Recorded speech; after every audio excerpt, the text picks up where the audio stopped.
So I just wanted to dive into it. I know that today we're going to be talking about your book, Decoding Your Destiny, Keys to Humanity's Spiritual Transformation. But before that, for my audience and people that don't know you or your teachings, can you share a little bit about yourself or anything that comes up for you that you would want to share with our audience? Well, I've been at spiritual transformation for myself and also assisting other people for 4 decades. So I started as a psychotherapist specializing in this, and started writing books like Decoding Your Destiny. I wrote Decoding Your Destiny originally, Maria, when in 1988 was the first version of this that came out. And much like the Course of Miracles, I was told I had to write this book, and I'd never written a book. I had no desire to write a book. I was a psychotherapist just starting Really? out. I had no idea. That's incredible. Yeah. Okay. Yeah. And so I went into retreat, and every day I wrote a chapter, and it became this book, and I had 5,000 copies, and they all got sold, and people were teaching from my own book. I never taught from my own book. I felt that it had not dropped into the physical world for me yet. And so I started in the year 2000, which is like 22 years after this. No, I can't do my math. Well, however many years after, it was a long time after, I started the International Institute for Transformation, and I had been doing a lot of teaching by then. And then I spent 5 years teaching from Decoding Your Destiny, and then I rewrote the book. It took that long for things to go from theory about spirit to actually lived in practice about spirit, which I'm sure you relate to. Of course. And when you say living in spirit, what does that mean for you? Well, that means meditating, trying in every day and in every way to be a better person. So not just to my family and friends, but as I engage with new people, like you, for example, we've never met before. Exactly. Yeah. Yeah, just to be interested in people and in trying to evoke in them the best and invoke in myself the best. That's what it means to me, living in spirit. But I'm a long-term meditator. I've been a meditator since I was in my early 20s. So, and when you're saying meditation, you're like guided meditation, or you lead yourself in your own meditations? How do you meditate? I'm curious. Yeah, that's an interesting question. I started with transcendental meditation, the same one that Beatles did. Okay. And I did that for 6 years. Then I went to Tibetan meditation, and I did Tibetan meditation for about a decade. And then from there to Vipassana. But I continued meditating, and Vipassana is sitting in silence, basically, and watching your thoughts. And I did that for some years. And then finally, I went to a practice with Paramahansa Yogananda. It's called Self-Realization Fellowship. And I committed to that practice as my practice. So that is what I do every day. So I find it's not just the sitting in meditation that's important. When I go for my walks by myself, because I like to walk by myself in nature. I live where there are bears and cougars, Maria. Oh, nice. Oh, yeah, bears and cougars, but I like to walk in the forest by myself, and eagles. It's beautiful, and sea lions. And so when I walk by myself, it's also in meditation, because I often go over my ideas for the day, and I think, well, you're a little unclear here, you could be clearer there. So it's really, my meditation is a continual trying to be conscious in the moment, I suppose. Mm-hmm. And connecting inside. It doesn't and that, I feel that's meditation too, right? It's not like what the world teaches meditation is, but when you're contemplating inside and asking yourself questions and tuning in and observing, being present, for me it's a form of meditation. Exactly. Exactly. It doesn't have to be seated, but it does have to be this a conscious presence. Yeah, and a feeling that that we're guided, and that we're a work in progress is what I like to think. Like today, I am a work in progress on Instagram Live, and when I do something new, or when anyone does something new, we don't have to feel we have to be perfect at it. We only have to show up and do our best. And that is how we continue to learn and grow. A lot of people don't start anything because they think, oh, well, I'll never be perfect at it. Yeah, it's the nice example is today that even though you hadn't done Instagram Live, it's a little foreign to you, the live part. I know you post and everything, but it's different. And you were like, well, I saw your back and forth with my assistant German, and it was, you were so open. You're like, okay, well, we'll figure it out, and then it's this, I don't know, but openness, which is such a great message for our audience too, when something becomes or feels like an obstacle, to trust, and might feel a little bit scary. But look, if you wouldn't have said yes, we wouldn't be here right now in this moment at this time. Over here, it's 11:23 in the morning, but in this moment, we wouldn't be talking. Here it's 8:23 in the morning without breakfast because I've spent a lot of time trying to master this. But you know what? That's okay. I really think this is an important message for people. We have to face our fears. We have to face our fears and take the next step. And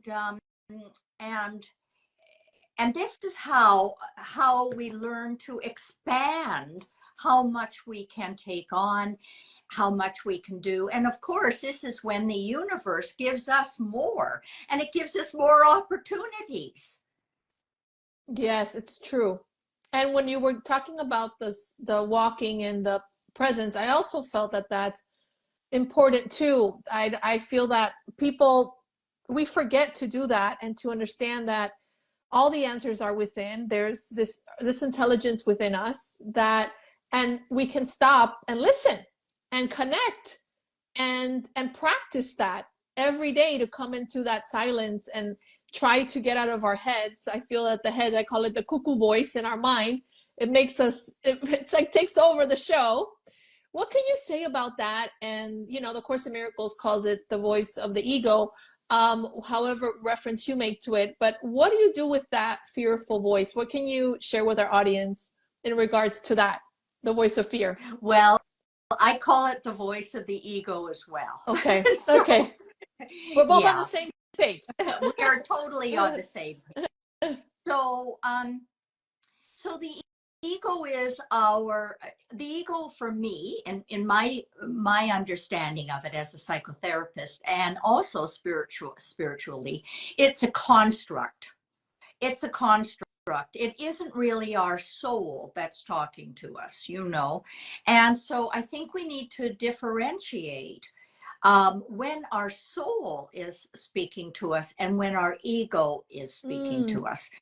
And this takes practice. Now, I find that the more that I am non-attached to the results of something, the less my ego can control me. Because that's a good one. That's a good one. I like it. Yes, totally. I agree. So if you embark on any moment as a joyful learning and an experience, and you're not attached to, you know, how brilliant are you going to be? How well are you going to do it? How many people are going to love you? These are all ego concerns. All That's so true. you're just interested in listening to your higher self, which I call your authentic self, which is the soul, and think of what is, like, for example, you asked a wonderful question. How do you differentiate, right? And how do you move on? Well, our ego likes to control us and make us feel smaller ultimately. Mm. Ultimately, it is interested in creating situations where we will ultimately end up feeling smaller, because if we don't do a good job, we feel smaller. If people don't love us, we feel smaller. If we can't learn quickly, immediately how to do something right, we think we're stupid, so we feel smaller. Mm. And so the ego gets a kick from this. Eckhart Tolle calls it the pain body, right? Mm-hmm. It's the pain body. So, but what does the soul do? The soul makes us feel peace, makes us feel happiness, makes us feel joy, makes us feel, all is right in the world. Um, this is what our soul ultimately does for us. Mm. It gives I, us a feeling of going with the going with the flow, which is the universal spirit. I love that tip of not having like expectations for something to come out good. That was so on point and powerful, because that's, as humans, as you know, the ego, we have expectations and we want it to come out good and we want to be right. I always say we're trying to play God. Why don't we just let God do its job, you know? But for me, it's interesting because I didn't correlate those until you just said it. But yesterday I had a big, yesterday was Earth Day, and I had a big event at a beautiful sanctuary. It's like a swamp, but it's in nature. And it was like 50 people. It was a sold out event. And I wasn't nervous. I was walking into it and I felt such peace and joy. And I was just excited. And I was thinking, why am I so calm? Which I usually am, but this was extra calm. And now when you say this, I think I didn't have any expectations of doing it perfect. I Mm. just wanted to go and share. And I feel that that's in life, that's such a great quality to have, of not needing to do it perfect, not needing to have these expectations of anybody liking you or it being so successful. For me, it was just a little kid filled with wonder. What's going to happen? I'm excited to share some truth. If it's good, great. If it's not good, great. But there's this non-attachment. And it kind of just, Tanis, it just like bing, it kind of made all sense now. Thank you for that. That's so powerful. Well, what is so incredible about the way you just phrased it is that it went from theory. We can read about these things. It went from theory to you actually practicing it, to then getting the ding between the theory and the practice. So it's now rooted in the cells of your body. So, like, something has now changed in you. You can't go back to it not changing. Yeah. It's sort of like when we get those dings, it's like we've taken a little leap, a little leap in our consciousness. And Uh-huh. and the more we reinforce that, the more we reinforce that, oh, that worked once, why don't I go and try it next time? No expectations. Next time invited to do something, just say yes. and do the best I can. Yeah. And always, I call it like when the light is on and you've already learned, like you've turned on the light switch, it's on. Yeah. It's on in whatever Yeah. way it's going to help you or whatever way it's going to come through. But the light is on. Once you know something and you've awakened to something, there's no going back. That's how I feel about it. That's you know? right. It's you've entered a new paradigm, Yeah. you know. And when we do that, then everything starts to change around that. You know, because there's so many things hooked in any one paradigm that we might be in. So if we're in a paradigm of fear, that people are out to get you, that, you know, there's only so much to go around for everyone, and I got to get what I've got, you know, I've got to be there, and I've got to be trying to win and compete and whatever. When you're in that paradigm, there's a lot locked into that, and your behaviors conform to that paradigm. When you you think, you know, there's, you know, it's either I'm either going to shine and they're not going to shine, or they're going to win and I'm going to lose, or I better win. You know, you're locked into this paradigm.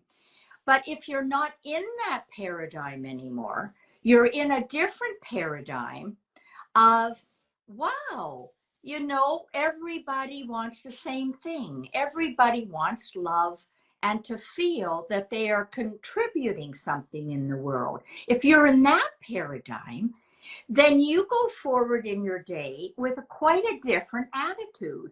You meet new people and you think, wow, isn't this nice about this new person I've just met? Isn't this a great experience I just had when I did my presentation, as you said? The whole paradigm shifts. And there's more happiness, there's more freedom. You enjoy it.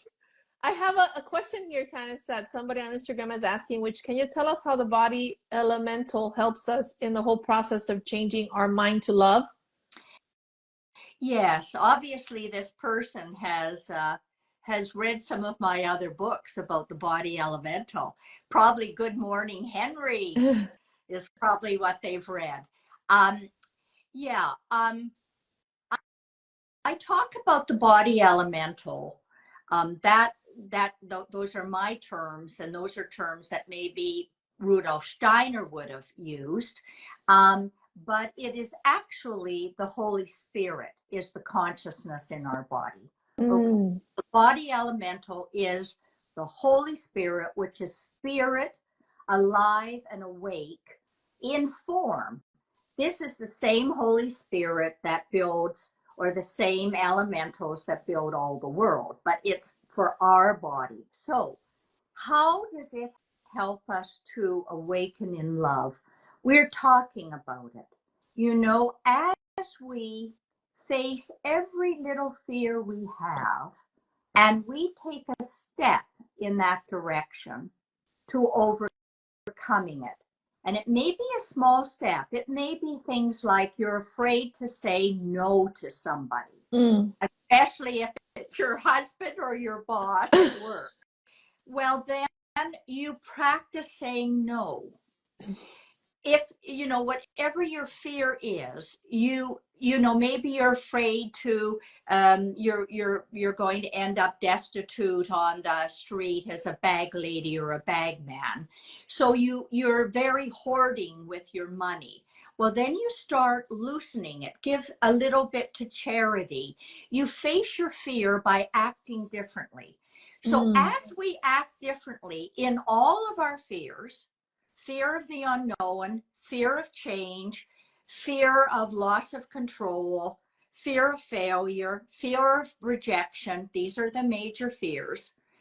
If we act differently, we face them by acting differently, we start moving to a fearless, a fearless lifestyle. And when we are fearless, we are just automatically in love. That's true. It's an effect of it. It's a natural effect of it. Because love is the aspect of the soul of Christ. of the Holy Spirit, of the Divine Mother, of the Divine Father. I mean, love is this aspect.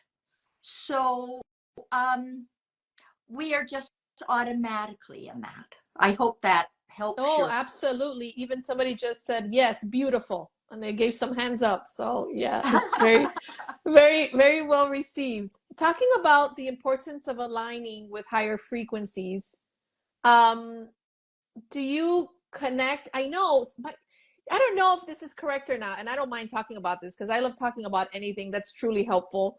Neither do I, Maria. Hey, we should have met before now. Yes. My assistant was sharing something about dragons. Do you communicate with dragons? Is that right? Yeah, it's like, I have to ask her. I was like, why wouldn't I? He's like, you're not going to talk about that, but she does that. I'm fascinated. My assistant loves books. He's the one that found you. So, and he says she connects with dragons. And I said, well, I'm going to ask her. I cannot not ask her that. So I'm curious. Tell me more, please. Your assistant German, is that the way I pronounce it? German. German. Uh-huh. German. Yeah. And German is a man? He is. Yeah. Hello, German. I haven't known if you were a man or a woman. I haven't known how to pronounce your name because we have only just emailed. So It's lovely to meet you. Yes. So yes, I've written 9 books now, and Decoding Your Destiny is the first. Okay. My latest one, which comes out in 5 days on May 1st, is The Dragon's Tail. Okay, great. And like you, Maria, I'm a mystic. I have always seen and heard different things. So, and it increases, folks, if people want to learn how to listen to angels and dragons and elementals, it increases when you meditate. So it's like playing tennis. If you're going to get better if you get out there on the court. So anyway, your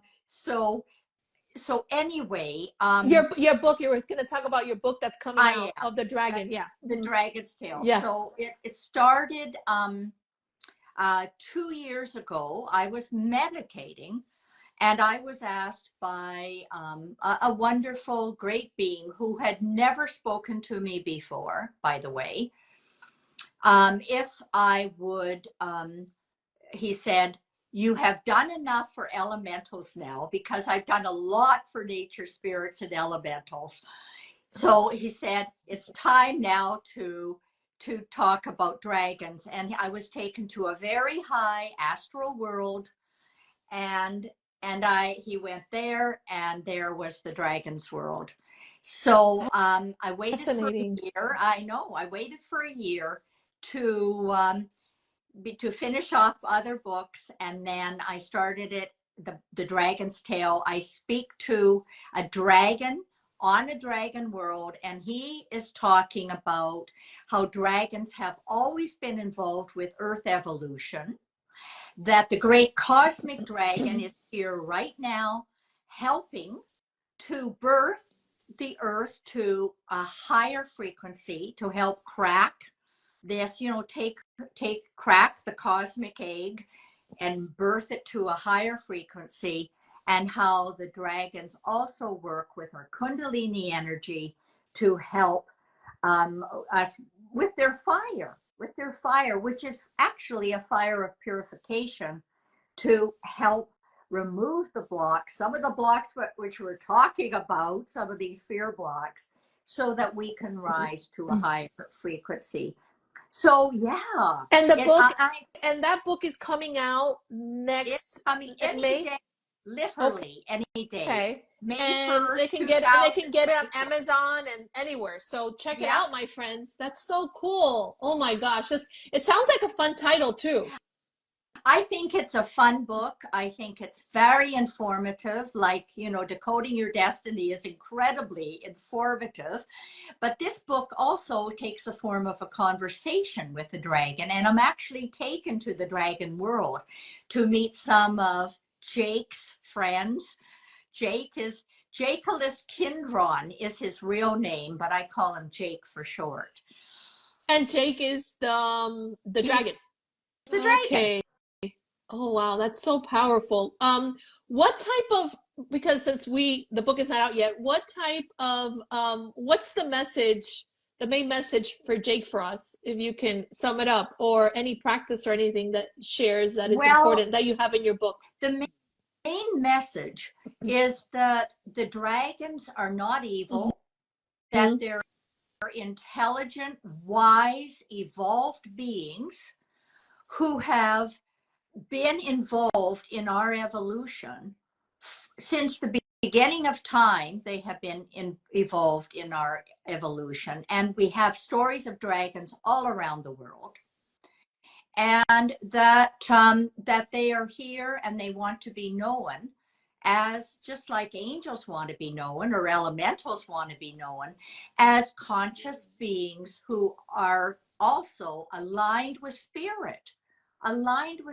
They call God the source of all. I love that. The source of all. And they say that they are acting on behalf of the source of all. Tanis, what is elementals? Because I didn't get clarity on that. Is it something about the soul? I didn't understand that part. Okay. What are the elementals? Because I'm curious. Okay. Yeah, well, I've written a lot of books, like Summer with the Leprechauns, Pilgrimage with the Leprechauns, about elementals. And they are like elves, gnomes, goblins, trolls. And every culture has elementals. The Maori call them the children of the mist. In Germany, they call them kabouches. So every country in the world talks about nature spirits, elementals, and they exist in just a little higher frequency than ours on the earth. And elementals build all form on the earth. So a lot of my earlier life, Maria, was spent trying to bring consciousness about the importance of elementals, earth, air, fire, and water elementals that build the earth, to our consciousness. So my work really is about the evolution of consciousness on the earth. What would you say your work was mainly? Well, my passion is for me, what lights me up is for people to also wake up and have self-actualization, to understand that there's so much more than this, then it's in the silence, right?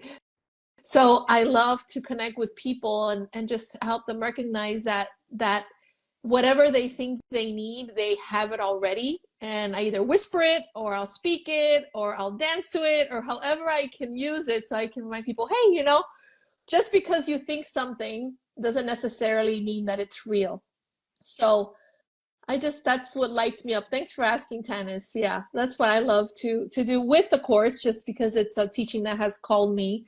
So, the course teaches also about forgiveness, which is one of my powerful extensions and teachings, is basically to help people have less victimization and stop having so much judgment, to begin to let go of the judgment so that we can let go of the illusion and just remember we've never left the mind of God. So what you're teaching, what I'm teaching is very similar, because it's coming back to the same thing. Totally. How wonderful what you're doing. And, if everyone could just realize that each person in the world has their own gift that they have been given to fulfill on this earth, and just be their authentic self, and that's all they need to be, and that is all we're asked to be. Just like you said, this idea of forgiveness, what do we have to forgive, right? What? Yeah. We are all just doing the best we can with what we've got at the time. Yeah. And I feel also for me, it's what you said is so important of the practice that you're teaching and I'm teaching, because and you said it a couple times, there needs to be integration, there needs to be practice. And that's something that I also I share a lot, because for a long time I wasn't understanding why I was learning all these concepts since the 90s and the Course in Miracles, even the Course in Miracles, but I wasn't practicing it. And that was one of my blind spots. So one of the things I like to always share with people, just as you were doing, is that there needs to be an element of practice, of integration, of being uncompromising, of not making any more exceptions, and really going for it, because that's how I feel we see results. Wouldn't you agree? I feel that's such an important, important element. Excellent, excellent point. So wonderful that you've brought that up. Forget about, yes, get the theory by listening to YouTubes like us chatting today or reading books. Get the theory. That's lovely. And start practicing. In fact, it's better to read one book and start practicing than read 200 books and practice nothing. It's the integration of it. It's such as, like, even with my partner, with my husband, I mean, whenever something comes up, or I feel like I'm victimized, or I feel I'm being neglected or abandoned, that's something for me to look at, instead of there's something wrong here, or feel bad, or get into the personalization of it. It's like, oh, that's funny, these feelings are coming up. Let me see this. Let me see what's going on here. Let me let go of the judgment of believing that my problem is outside. It's hard to practice that, because you got to take responsibility for your stuff, Tanis. Absolutely. Yeah, it is fantastic. Yeah, the Chinese have a wonderful hieroglyph for change. It's got two aspects to it. It's got the challenge and opportunity. And I always see the opportunity. So when we're having a bad day, or when, like, it took me ages to get on here, and my partner was here trying to help me. So sweet. And he has never used Instagram in his life. This is great. So I said, no, don't press that. Please, no, not that one. So love it. So anyway, when we have these, we can see it. Yes, it's a challenge, but it's an opportunity. Yep. And you know what, Tanis? You got on. You got on. 8 minutes late, but finally, however it happened, finally I heard a what's that noise? It's coming from my phone. What do I do now? I see her face. Oh my heavens. Okay, she's on. Oh, this is a step in progress. Where can I click something? I'm reading my instructions. Yeah, and then I requested you, and then you were on, so that's great. Well, Tanis, thank you for your time. I wanted to share just with everyone that your website is SHELLIWEL.com. Okay? Yeah, Tanis Helliwell. That's what I had to stop there because I couldn't read it. TanisHelliwell.com. And you are also on YouTube. You have your YouTube channel, which is most probably your name, correct? Yeah. Okay. Yeah, my YouTube channel is my name. And when you make this into a YouTube, I'll post it on my YouTube channel too. Wonderful. Yes. You'll be on it as well. Wonderful. I appreciate that. We will edit it for you, and then we'll give it to you in a nicer format and everything. So it's ready for you. Well, this is been a treat meeting you, Maria. It's really been a treat. It's great meeting you too, Tanis. I wasn't sure. I'm not familiar with you again. I feel that there's synchronicities in life, and my assistant loves books. He must have read some of your books, fascinated with you. He's like, you got to interview her. I said, I trust you. I love it. Let's have her. And then the rest is history. So now my day is so much better because of this conversation with you and what I learned today. So for me, this is beautiful. Mine too. So thank you for inviting me, and I feel I've made a new friend.